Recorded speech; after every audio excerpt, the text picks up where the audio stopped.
Oui, comment est-ce qu'on fait un compost? Lorsque nous parlons de l'agriculture biologique, il faut mettre l'accent sur les fertilisants biologiques. Et un cultivateur biologique ne saurait utiliser les déjections. Quand je parle de déjections, les fientes issues des poulets de chair ou bien poulets de ferme. Il peut prendre les poulets de ferme et dire que j'utilise les poulets de ferme pour faire l'agriculture biologique. C'est pas ça l'agriculture biologique. Parce que quand tu utilises les déjections, les concentrés de soja qu'ils ont consommés, les produits chimiques, les vaccins qu'on a administrés aux poussins, ça va se retrouver dans les déjections. Et quand tu emploies ça en chambre, tu ne peux pas te dire que tu fais l'agriculture biologique. Voilà pourquoi il faut passer par le processus de la fermentation pour obtenir un engrais biologique qu'on appelle biochar. Et pour détoxifier l'engrais lors de le compost, en fait, les déjections, lors de la fermentation, on utilise le charbon. Parce que les études ont montré que lorsque nous mettons du charbon, nous reconnaissons que le charbon aujourd'hui c'est un grand détoxifiant. De deux, c'est un contre-poison. Et de trois, c'est quoi? Bon, en fait, le charbon. Le charbon est un grand ami pour tout un chacun. Nous ne devons pas rester à la maison sans charbon. Même pour brosser les dents, on utilise le charbon pour brosser parce que le charbon nettoie les dents jusqu'à l'intérieur. Le charbon, ça déparasite. C'est un contre-poison. Maintenant, pour faire le compost, le processus est simple. Je prends les feuilles mortes. Je mets d'abord, après avoir fait mon puits, je prends les feuilles mortes et je mets en bas. Après avoir mis les feuilles mortes, je prends les déjections, donc que ce soit les fientes de poulet, que ce soit les fientes de porc, je prends, j'étale.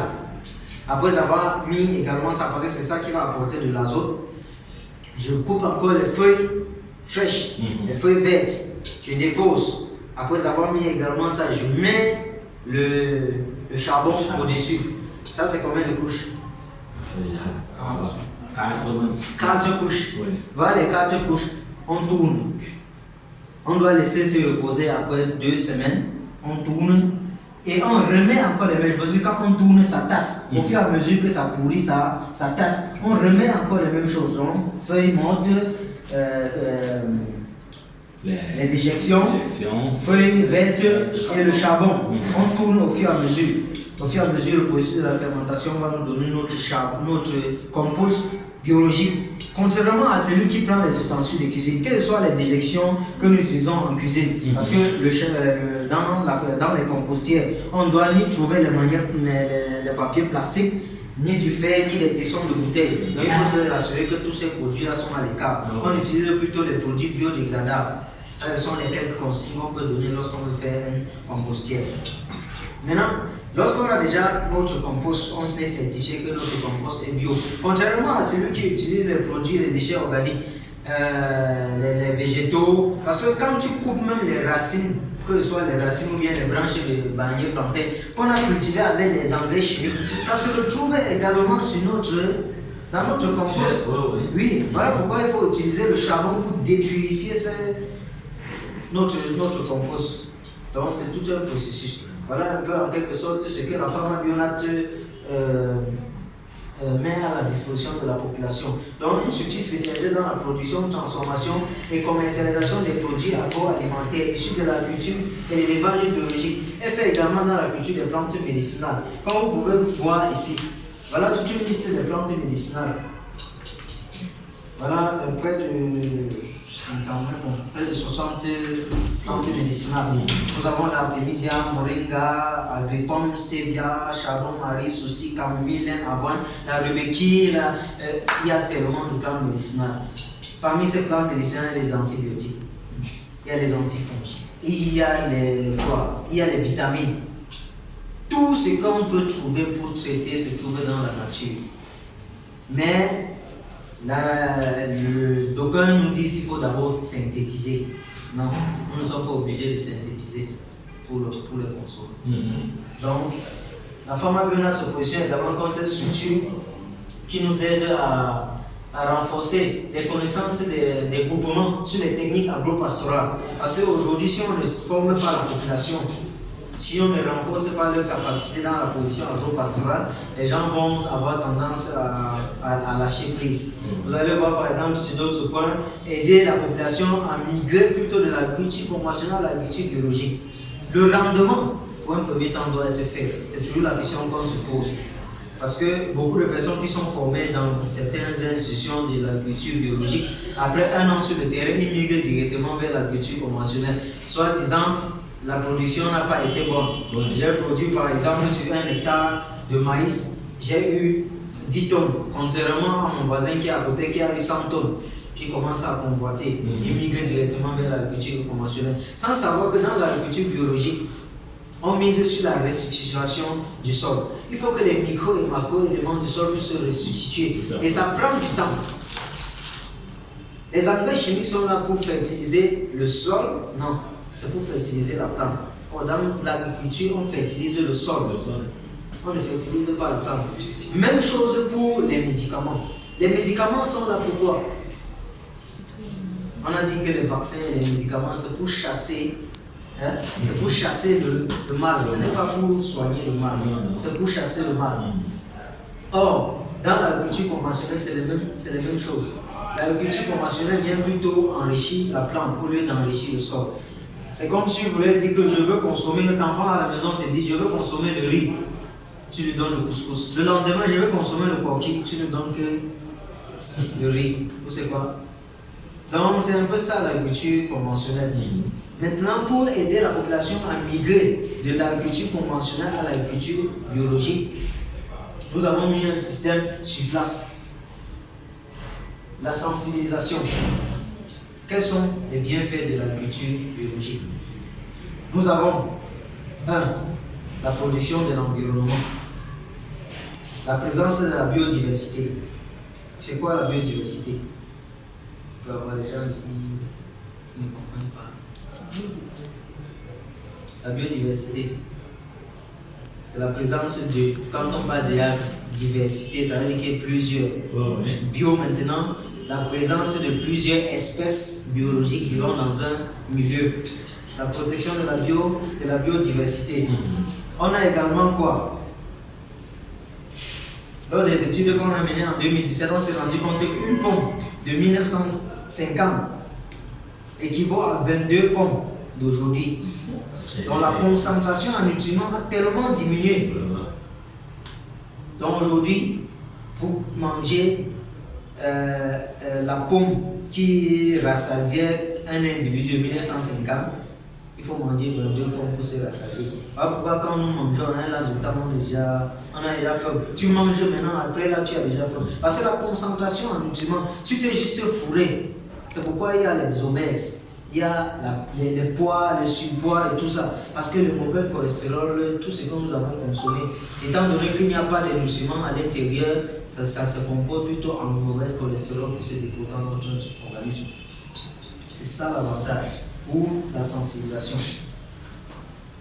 Maintenant, je vais chuter, améliorer également, je chute dans l'amélioration. Dans l'amélioration, je chute, oui. Bon, augmenter les productions et rendements et qualité de produits, assurer l'autonomie alimentaire. Lorsqu'à la femme bien, nous disons aux gens qu'il faut essayer, du moins lorsque c'est possible, d'avoir un potager.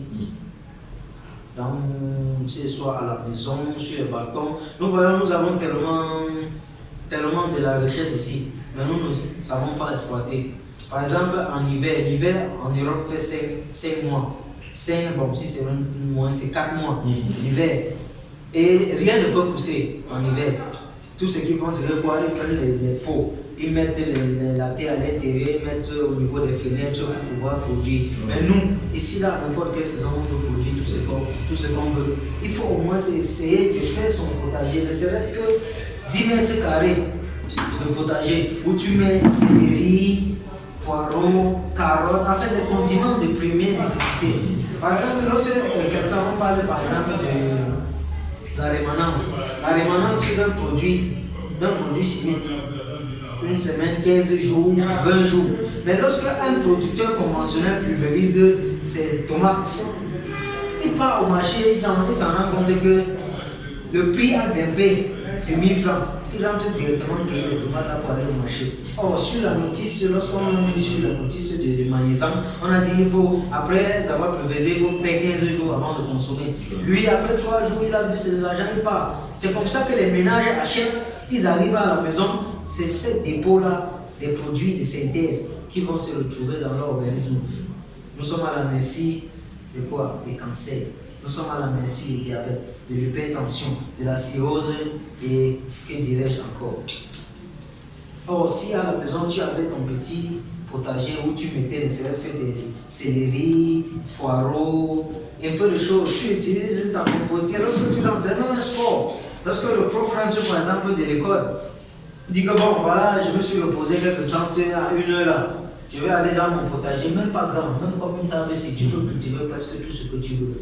Tu prends un espace là, tu cultives des tomates, tu prends des salades, tu cultives des céleri, des poireaux. Madame à la maison, ça me fait un bon repas. Il y a également le goût. Le goût. Un piment, aujourd'hui, on dit que le piment ne pique plus. Par exemple, on mettait un piment pour assaisonner un repas. Aujourd'hui, quand tu mets même 10 piments, la sauce te dit que je n'ai rien vu là-bas. Donc tout ça, ça nous met la puce à l'oreille et il faut sensibiliser la population. Parce qu'on parle de l'agriculture biologique, les gens disent non, parce qu'ils ne connaissent pas les biens fondés de l'agriculture biologique. Même s'ils connaissent les biens fondés, ils ne voient pas les méfaits de l'agriculture conventionnelle. Ça a tellement de méfaits. L'organisme est fait pour vivre 120 ans. Je dis notre organisme. Mais lorsque nous fragilisons notre organisme avec des produits de synthèse, avec du n'importe quoi, du sucre et tout ce machin truc, c'est ça qu'on fragilise le système immunitaire. On va voir les enfants de 25 ans, ils sont déjà tellement vieux. Tout ça, c'est la mauvaise alimentation. On va voir les maladies de Parkinson, les maladies d'Alzheimer, les oublis. Tout ça, c'est la consommation. C'est lié à notre consommation. Je vais prendre l'exemple. Lorsque nous partons, nous prenons une classe par exemple de 6e en ville. Et nous partons également dans un banlieue ou bien au village. Nous prenons également la classe de 6e. Faisons un challenge. Combien de personnes dans la classe peuvent porter les lunettes? Entre la classe du village et la classe de la ville. C'est pas, ce n'est qu'en ville que tu vas voir beaucoup de personnes porter les lunettes. C'est parce qu'ils consomment assez chimique. Au moins, c'est au village, il se lève le matin, il fait son macabo. Nous n'avons rien à envier de l'Occident. Nous n'avons absolument rien à envier. Nous avons tout. Malheureusement, lorsque nous avons lancé le projet, les gens ne nous ont pas cru. C'est quand ils ont vu, on commencé à travailler avec les Occidentaux, qu'ils ont commencé à nous croire. Donc ça veut dire qu'ils ne croient pas. Le pauvre frère, il croit plutôt en l'Occident. Mais ce n'est pas bon. Il faut que nous changeons de mentalité. Nous avons tout qui pousse ici. Il y a même une Française qui m'a envoyé. En fait, c'est une Congolaise. Elle m'a envoyé une plante que les Chinois utilisent contre la Covid au Japon. Mais est-ce que en Chine, autant pour moi, ils prennent ça en Afrique? Ça ne pousse pas en Chine, ils prennent tout ça en Afrique. Ils vont venir là commencer à vous dire, ils vont les soutiens de ceci, les aides pour ceci. Non, l'Occident ne nous aide pas, ni moins l'Orient. C'est les Africains qui aident tous ces gens. Et il faut que nous nous rendons à l'évidence. Voilà toute une liste de plantes. Tu veux les antibiotiques, tu as dedans. Tu veux n'importe quelle vitamine, tu dois avoir à l'intérieur. Donc c'est ça en fait notre objectif. Du moins c'est un truc inter-échange. Si vous avez des questions, on va mettre une pause de 5 minutes. Questions, prendre quelques questions. Oui, il y a, alors on a parlé de la disponibilité des produits bio, que ce soit pour la santé ici, la nourriture. Donc, comment on va accéder? Ça, c'est une bonne question. Nous vendons le riz, par exemple, en ce qui concerne le riz. Nous vendons le riz biologique ici. Mais étant donné qu'avec la sensibilisation que nous avons mise sur le terrain, on s'est rendu compte qu'il y a eu une surconsommation. Les gens ont bien compris. Je prends sur le riz, par exemple. Le riz, nous expliquons quoi? Le riz qui vient de Chine, parce que la plus grande importation du riz au Cameroun, 70% vient de Taïwan. Oui. Et les riz taïwanais, quand on veut mettre dans le bateau, on verse seulement dans le bateau. Ce n'est pas dans les sacs qu'on met, on verse dans le bateau. Et quand on verse dans le bateau, on met les produits. Le riz pour quitter Taïwan jusqu'ici en bateau, c'est au moins 1 mois pour arriver ici. Quand le riz atterrit au bord de l'eau, on n'a même pas de charançon pour ça. Est-ce qu'un riz qui fait 1 mois dans un bateau, ça n'a pas de charançon? Vous pouvez croire ça? Ce sont les produits chimiques qu'on a mis. Donc en plus de cultiver avec les produits chimiques, on met encore les produits chimiques pour conserver. Ça arrive ici avant que chacun achète, je veux peut-être 1000 tonnes. Il prend ses 1000 tonnes, il charge dans ses sacs, il dit riz long grain, riz ceci, machin, tout ça. Le riz vient seulement verser en vrac. Chacun charge sa part. Et maintenant, lorsque le charançon ne consomme pas un aliment, ça veut dire que ce n'est pas bon pour nous. Oui. Nous allons voir par exemple nos mamans qui utilisent les produits de synthèse pour conserver le haricot. Le charançon ne touche pas, ça veut dire que c'est nocif pour lui. L'homme qui doit consommer, ça doit être nocif pour lui. Voilà pourquoi nous conseillons plutôt les conservateurs biologiques. Il y a des conservateurs biologiques. Oui, il y en a. Par exemple, le sapin, c'est un conservateur biologique. Nous avons les désilateurs comme par exemple la peau du citron. Nous avons également l'ortie africaine, l'ortie jaune, l'ortie blanche qui sont des conservateurs naturels. La sangle qui est un nématicide. Nous avons toutes ces choses-là à côté de nous que nous pouvons utiliser pour conserver. Mais il faut juste l'information. On dit souvent que lorsqu'une personne n'est pas formée, il est déformé. Lorsqu'une personne n'est pas informée, il est déformé. Et il n'est pas appelé aussi à former.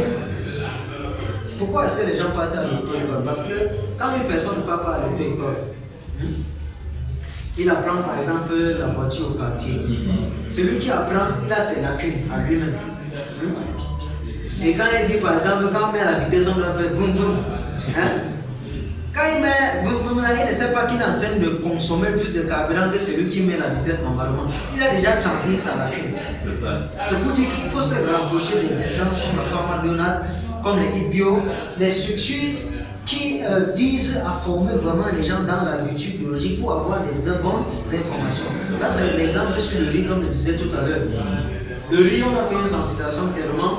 Et le riz, comme on ne produit plus de riz en Europe, parce qu'il y avait le riz de Europe, le riz de Mamba, qu'on connaît. Il y a également, maintenant, ce n'est que le riz du Gabon. Parce qu'on a consommé tout le riz qu'on avait ici, là. Le riz de Mamba, le riz même de Kotaba. On a fini. On prend le riz plutôt à Yagua pour venir décortiquer ici à Mofsan, avant de le distribuer. Ce qui fait que c'est un peu difficile maintenant de commercialiser le riz parce que ça devient un peu trop cher. On s'est un peu stabilisé. Mais en ce qui concerne la production, si vous voulez les œufs biologiques, il y en a. Les œufs du village. Par exemple, les périodes de fête, les gens prennent leurs poules. Ils partent vendre pour acheter les poulets de ferme. Ce n'est vraiment pas l'idiotie ça. Ça peut se comprendre parce que nous ne sommes pas sensibilisés. Ça peut se comprendre. Voilà, par exemple, les parents de cochon. Vous allez voir, la majorité des gens qui quittent de l'Occident, quand ils viennent ici, là, dans les cérémonies, ils ne mangent pas. On va dire qu'ils sont en train de crâner, ils sont morts. C'est parce que ça, comment nous produisons. Par exemple, le cube magique que nous mettons sur les mains, là, ce n'est pas. C'est le poison. C'est catastrophique. Mais quand tu dis aux gens, ils vont. Comme nous sommes déjà devenus tellement paresseux, c'est notre seule source d'assaisonnement. Moi je dis et je dis toujours, lorsqu'une femme ou bien une fille, c'est la touche finale. Lorsqu'une fille ne peut pas préparer une nourriture sans cube, c'est qu'elle ne sait pas préparer. Femme ou fille ou bien n'importe qui, même moi, si je ne parviens pas à concocter le bon condiment là pour mettre un riz, parce que je suis quand même comme